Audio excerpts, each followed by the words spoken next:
Praise lord అందరికీ వందనాలు. చిన్న మాట మీతో పంచుకోవాలనుకుంటున్నాను.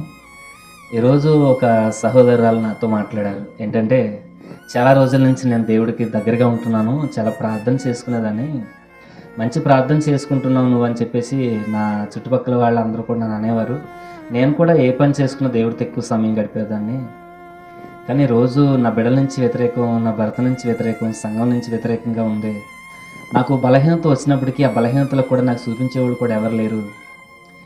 ఎందుకు ఇంకే బతుకని అనిపిస్తుంది నాకు, ఏంటి అని తను దుఃఖపడతా మాట నాతో చెప్పారు. నేను ఏమన్నానంటే సహోదరులతో, ఈ బైబిల్ గ్రంథంలో యోబు అనే భక్తుడు ఉన్నాడు కదా, కనీసం తన బిడ్డలందరినీ ఆయన దూరం చేశారు.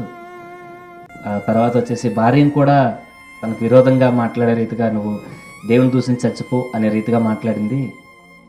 దేవుడికి దగ్గర కావాలి, దేవుడు ఆ ఒక భక్తిని టెస్ట్ చేయాలంటే అలాంటివి తీసుకొస్తాడు.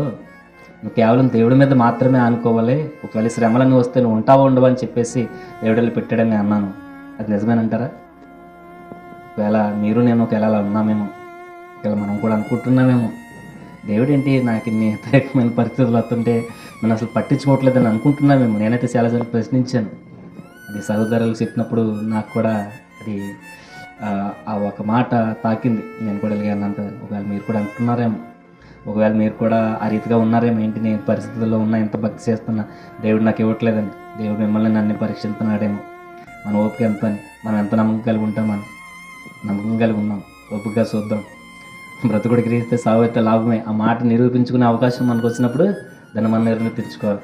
మాటలు దేవుడు దీవించును కాక.